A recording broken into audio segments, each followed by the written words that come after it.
সহিহ মুসলিমের বর্ণনায় নবীজি সাল্লাল্লাহু আলাইহি সাল্লাম তার ভাষণে বলেন, হে মানব মণ্ডলী, তোমরা হৃদয়ের কর্ণে ও মনোযোগ সহকারে আমার বক্তব্য শ্রবণ করো। আমি জানি না আগামী বছর এই সময়ে, এই স্থানে, এই নগরীতে সম্ভবত তোমাদের সাথে আমার সাক্ষাৎ আর হবে কিনা। হে মানব সকল, সাবধান! সকল প্রকার জাহিলিয়াতকে আমার দু পায়ের নিচে পিষ্ট করে যাচ্ছি।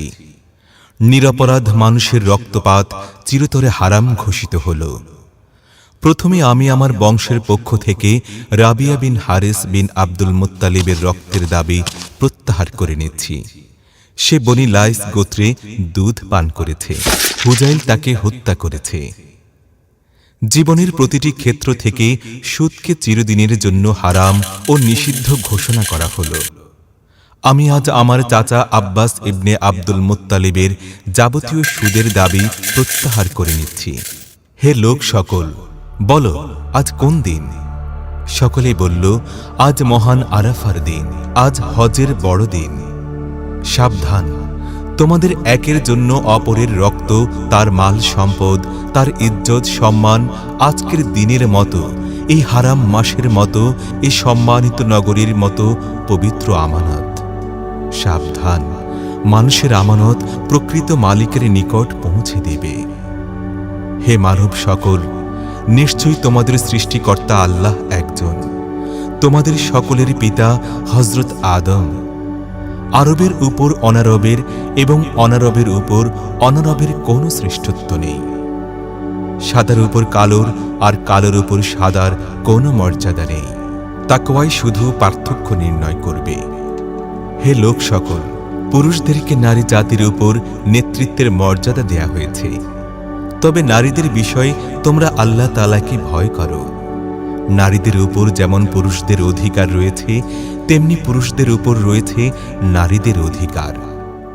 তোমরা তাদেরকে আল্লাহর জমিনে গ্রহণ করেছ। তাদের উপর তোমাদের অধিকার হচ্ছে নারীরা স্বামী গৃহে ও তার সতীত্বের মধ্যে অন্য কাউকেও শরীক করবে না।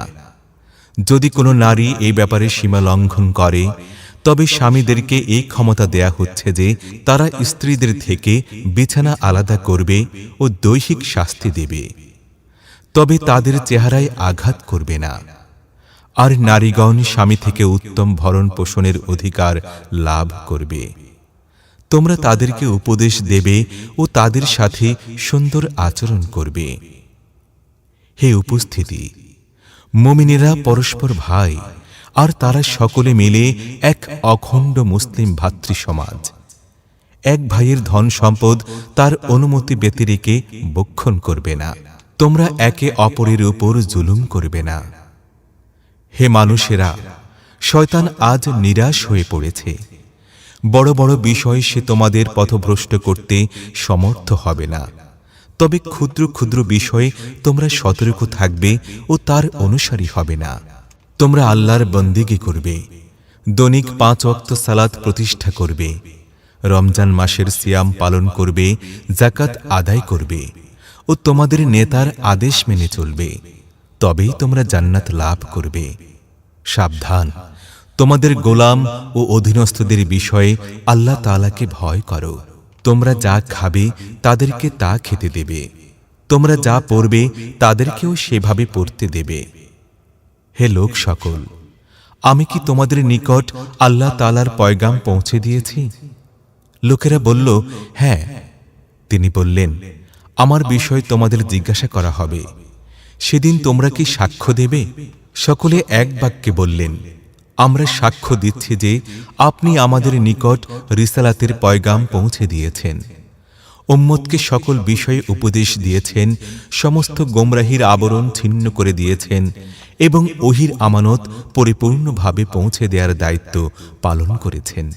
অতঃপর রাসূলুল্লাহ সাল্লাল্লাহু আলাইহি সাল্লাম নিজ শাহাদাত অঙ্গুলি আকাশ পানে তুলে 3 বার বললেন, হে আল্লাহ তাআলা, আপনি সাক্ষী থাকুন, আপনি সাক্ষী থাকুন, আপনি সাক্ষী থাকুন।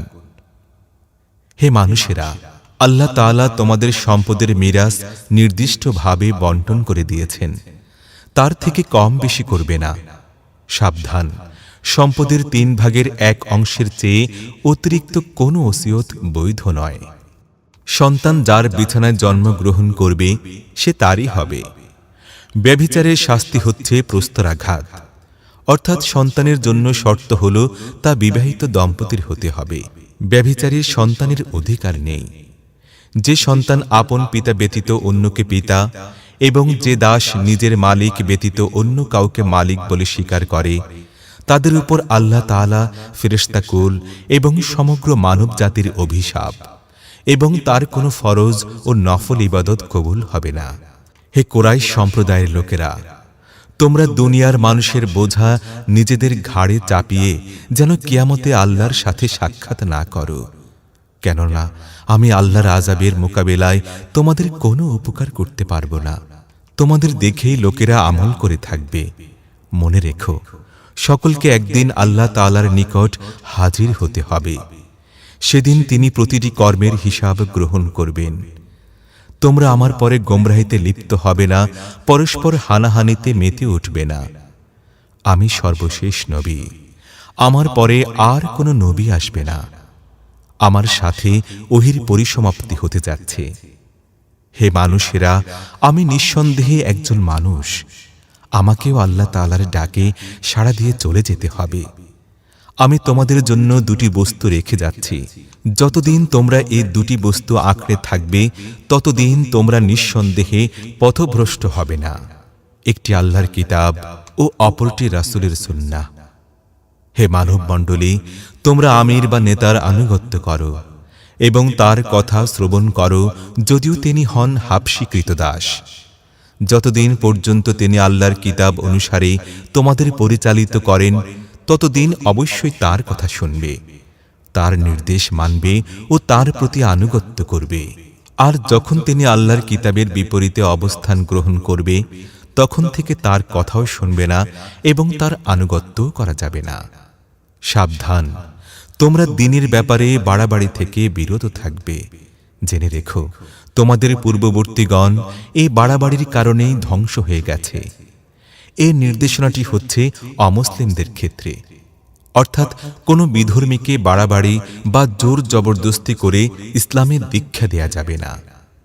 তবে একজন মুসলমানকে অবশ্যই পরিপূর্ণ ইসলামী জিন্দেগি অবলম্বন করে জীবন যাপন করতে হবে। এক্ষেত্রে সুবিধাবাদের কোনো সুযোগ নেই। আবার বললেন, আমি কি তোমাদের নিকট আল্লাহর দ্বীন পৌঁছে দিয়েছি? সকলে বলল, নিশ্চয়ই। হে উপস্থিতগণ, অনুপস্থিতদের নিকট আমার এই পয়গাম পৌঁছে দেবে। হয়তো তাদের মধ্যে কেউ এই নসিহতের উপর তোমাদের চেয়ে বেশি গুরুত্বের সাথে আমল করবে। তোমাদের উপর শান্তি বর্ষিত হোক। বিদায়।